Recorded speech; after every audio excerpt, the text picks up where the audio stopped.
How to do voice chat in Roblox mobile without ID.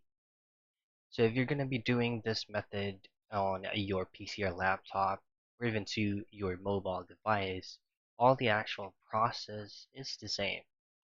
So the very first thing that you want to do is just head over directly to your Roblox account and make sure that you're logged in. Now, according to Roblox FAQs, voice chat is currently available to all 13 plus phone number verified user in one of these countries right here, meaning that these countries listed here does not require identification. However, if your country or region is not listed one of these listings right here, all you have to do is just simply change your country and region to your Roblox account and just choose any preferred country that is stated right here.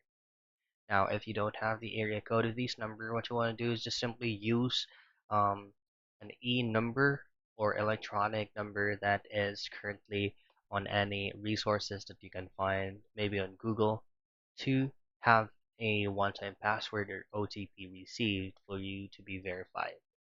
So those are the things that you can do for you to be able to use Roblox voice chat without ID.